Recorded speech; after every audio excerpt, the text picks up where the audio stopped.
Tu t'es dit que tu allais perdre du poids, mais encore une fois, tu as échoué. Dans cette vidéo, je vais te partager des éléments que personne partage sur Internet et qui peuvent, à mon avis, beaucoup t'apporter dans ta perte de poids. On commence tout de suite. C'est partagé en 5 parties. Et on va commencer par, je pense, la plus importante. J'ai trié ça par ordre d'importance. La première, c'est le mindset. En fait, il faut que tu saches pourquoi tu veux perdre du poids. Mettons que l'été arrive, tu as envie de perdre du poids, ok, c'est pour être beau. Très bien. Est-ce que tu as envie de le garder après? Ça, c'est aussi quelque chose qui te regarde. Mais il faut à tout prix que tu aies une conviction importante, pas que tu te dises j'ai envie de perdre du poids juste comme ça. Il faut que ce soit vraiment quelque chose de fort pour que tu puisses le maintenir aussi longtemps que tu le souhaites. Également, je te conseille, c'est pas forcément quelque chose que beaucoup de gens vont te conseiller, mais d'en parler autour de toi. C'est-à-dire que dans ton cercle d'amis, ta famille, etc., dire que tu as un objectif de perte de poids va déjà te motiver, va aussi faire en sorte que tu... Mais en fait, tu l'as dit, donc tu t'es, entre guillemets, engagé. Tu t'es commit en anglais. Ça veut dire que les gens vont souvent te questionner et tu vas en tout cas vouloir être cohérent avec ce que tu dis. C'est normal, on est humain, on a envie d'être cohérent, on n'a pas envie d'être vu comme bizarre. Donc si tu dis je fais une perte de poids, là, mettons, sur 2 mois et que tu continues de manger McDo toutes les semaines, bon, à part si tu le fais en cachette, mais si quelqu'un le sait, et même toi en fait, parce que bah, il va y avoir des résultats négatifs, donc les gens vont se questionner, et même toi tu vas te dire, les gens ils vont voir que je perds pas de poids alors que je l'ai dit. Bref, on sait que la cohérence avec le social est très importante. Donc, tout simplement, en parler.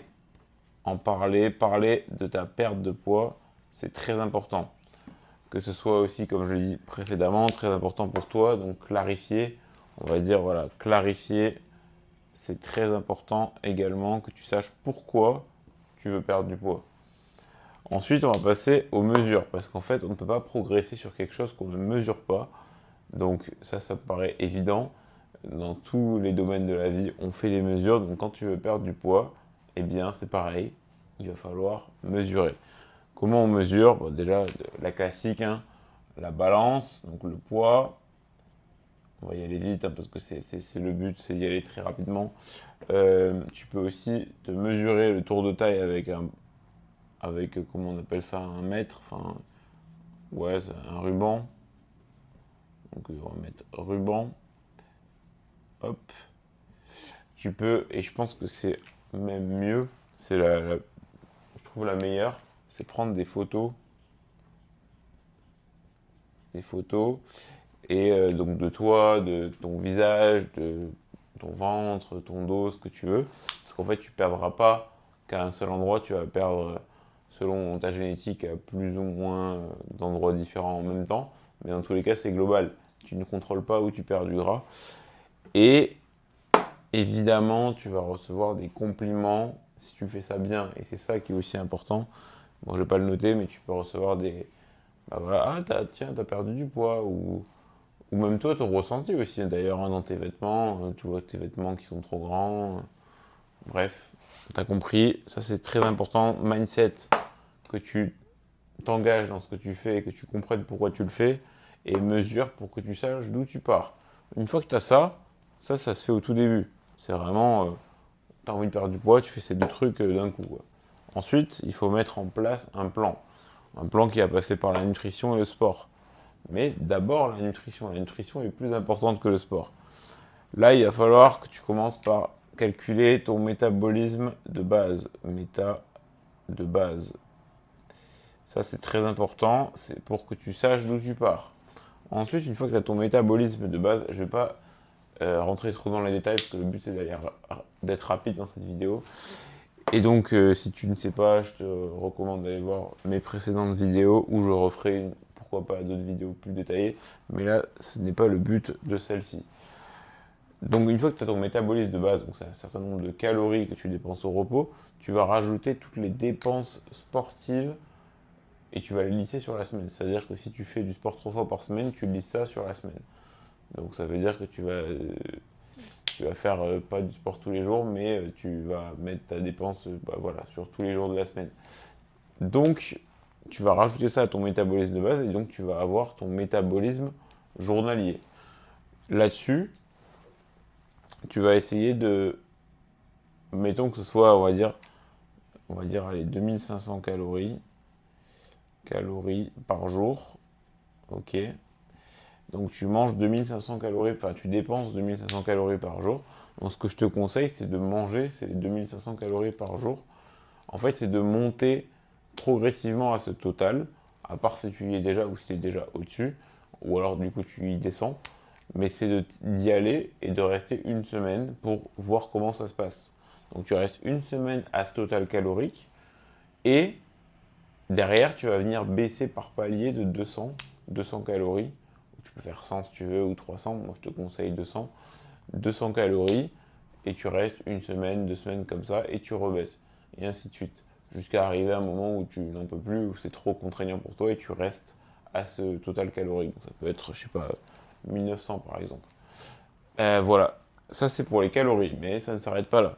Il va falloir que tu favorises ton apport en protéines. Protéines. Ensuite que tu manges énormément de légumes. Pourquoi ça? Parce que les protéines et les légumes sont très faibles en caloriques et te donnent une très bonne sensation de satiété, donc tu n'auras pas faim. Alors tu peux avoir faim, mais en tout cas c'est ce genre d'aliment qui va le plus te caler. Alors que si tu manges autre chose, des sucreries, des gâteaux ou des glucides, ça va moins te caler et surtout ça va moins t'apporter. Là le but c'est de ne pas perdre de muscle mais uniquement de la graisse, hein. Donc le but c'est de manger suffisamment de protéines pour maintenir cette masse musculaire. Les légumes sont là pour apporter des fibres et pour te caler surtout parce que c'est gorgé d'eau. Tu peux manger aussi des fruits et donc venir réduire les glucides tout simplement. Je ne vais pas rentrer trop dans les détails, mais voilà, c'est un peu les grandes lignes directrices qu'il faut que tu aies en tête quand tu fais une perte de gras. Ensuite, le sport, très important. Comme je l'ai dit, donc là, normalement, tu as déjà calculé, tu as déjà intégré ta dépense, tes calories dépensées dans ton total. Donc là, c'est bon, c'est acté. Maintenant, j'ai quand même envie que tu maintiennes ta musculation, ou du moins que tu en intègres si ce n'est pas le cas. Parce que comme je l'ai dit, sinon, ce qui va se passer, c'est que tu vas perdre du muscle. Et tu n'as pas envie de perdre du muscle, tu as envie de perdre du gras. Donc pour ça, il faut manger assez de protéines et il faut faire de la musculation. Donc ça veut pas dire forcément soulever des poids, mais au moins, je sais pas, faire des pompes, faire des tractions, même la course à pied en soi. Tu vois, en fait, faire un exercice qui te demande de l'effort musculaire. Bon, la course à pied, c'est pas le meilleur, mais voilà, ça peut être du foot, tu vois, par exemple. Bref, du sport, et tu favorises tout simplement le sport dans ton quotidien. Si tu peux en intégrer davantage et le calculer ici dans ta dépense journalière, c'est très bien. Il faut que tu bouges le plus possible, forcément, même à la maison, tout le temps. Et d'ailleurs, ça va rejoindre ce que je vais dire dans les techniques.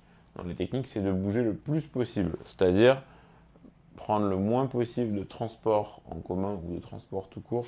Si tu peux te rendre au travail à pied, si tu as la chance d'habiter dans une grande ville, comme moi j'habite à Montréal, au lieu de prendre le métro, au lieu de prendre le bus, prends tes pieds et marche. Oui, tu vas peut-être perdre 10-15 minutes, mais tu vas gagner sur ton objectif en fait. Et tu as envie d'avancer sur ton objectif, c'est normal que ça te prenne du temps. Alors que si tu prends les transports, tu n'avances pas sur ton objectif, oui, tu gagnes un peu de temps, mais ça te coûte aussi de l'argent en plus, alors que le marché, c'est gratuit. Bon, voilà, fin de l'aparté sur le déplacement, mais voilà, au lieu de prendre l'escalier, l'escalator, prends l'escalier. Au lieu de prendre l'ascenseur, prends l'escalier. Euh, voilà, juste essayer de marcher le plus possible, de faire des tours de ton pâté de maison, ou de sortir davantage que de rester chez toi, surtout qu'en plus on est en plein été et il fait super beau. Bon voilà, ça c'est pour l'aspect de bouger, je te conseille au moins de faire 10 000 pas. À mon avis, c'est un minimum aujourd'hui. Non pas que pour la perte de poids, mais surtout aussi pour l'aspect santé. Voilà, voilà. Et puis ensuite, on va parler de technique. Donc là, on va juste mettre bouger, hein, parce que voilà, c'est clair. Et pour ce qui est de la nutrition, on peut rajouter aussi de jeûner. Pourquoi jeûner? Non pas parce que ça a des vertus pour la santé, même si ça en a certainement. C'est pas pour ça. C'est tout simplement pour réduire ta fenêtre d'alimentation. Quand tu n'as pas encore mangé dans ta journée, c'est-à-dire que quand tu te lèves quand ça fait longtemps en fait que tu n'as pas mangé, donc en général, quand tu te lèves, tu n'as pas mangé déjà depuis 8 heures, voire plus, ça dépend à quel point tu as mangé tard la veille. Et bien quand ça fait une longue période que ton corps il jeûne, parce qu'en fait la nuit tu jeûnes hein, concrètement, quand tu jeûnes, ton corps ne demande pas de manger, tu ne sens pas la faim, tu as moins envie de manger. Alors oui, évidemment, si tu as l'habitude de manger un petit déjeuner à 8 heures et que tout d'un coup tu ne manges pas à 8 heures, ton cerveau, ton corps a l'habitude de manger, donc il va demander à manger. Mais ce que je veux dire, c'est que ça, une fois que tu l'as enlevé, tu l'as outrepassé, et bien tu verras que tu n'auras pas spécialement envie de manger, pas spécialement faim, tu pourras ne pas manger. Et plus tu recules cette fenêtre-là, plus tu l'étires, moins tu as envie de manger, en fait, tu auras au bout d'un moment envie de manger, mais tellement tu auras écarté, tu auras une fenêtre pour t'alimenter qui sera plus petite. Donc oui, tu vas essayer de manger le même nombre de calories que tu mangeais dans toute ta journée avant, mais en fait, comme la fenêtre est plus petite, bah, tu l'auras compris, tu pourras moins manger, tu auras moins de temps pour manger. Donc tu vas moins manger, ça va t'aider à moins manger et tu vas du coup pouvoir te faire des repas en plus qui seront plus volumineux. Je prends mon exemple pour illustrer ça. Moi en ce moment je mange 2100 calories par jour, ce qui est pas du tout énorme pour toute la dépense que je fais parce que bah, moi-même je suis en perte de poids. Et donc 2100 calories, bah, j'avais l'habitude de manger beaucoup le soir et j'aime bien manger beaucoup le soir. Donc ce que je fais c'est que je mange très peu le midi, d'ailleurs je mange pas le matin, d'ailleurs je fais un jeûne intermittent. Et le midi, je mange très peu, je mange un petit repas à 500 calories globalement. Et du coup, le soir, j'ai 1000 et quelques calories, 1500, ce qui me fait un gros repas. Et donc, ça me va bien comme ça. Donc je te conseille ça. Et en plus, petit bonus avant de terminer cette vidéo, quand tu manges pas beaucoup le midi, t'as pas ce coup de barre. Du coup, tu restes hyper productif toute la journée. Et derrière, le soir, tu peux manger. Et de toute façon, le soir, tu fais rien à part des activités qui sont beaucoup plus calmes. Donc voilà, et tiens, autre chose également, sois intelligent quand tu intègres tes aliments, parce qu'en fait, là, tu n'as pas énormément de calories, forcément, parce que tu vas venir les rabaisser, et tu vas quand même faire beaucoup de sport. Donc ce que tu peux faire, c'est mettre des glucides, par exemple, manger un fruit avant d'aller t'entraîner, pour avoir quand même de l'énergie, parce que tu vas voir que quand tu vas perdre du poids, ça veut dire que tu vas venir piocher dans les graisses, donc tu vas piocher dans ton énergie, tu vas te sentir un peu plus faible que normalement, c'est normal, tu vas te sentir un peu plus fatigué. Et bien pour venir pallier à ça, parce que le but c'est pas non plus de venir casser tes performances dans ton sport, même si elles risquent quand même d'être un peu impactées forcément, le but c'est d'atténuer ça au maximum. Et pour faire ça, manger un petit peu de glucides avant, oui ça va te compter dans tes calories, mais au moins tu seras plus performant. Et voilà. Et en plus, bah, c'est cool de manger des fruits.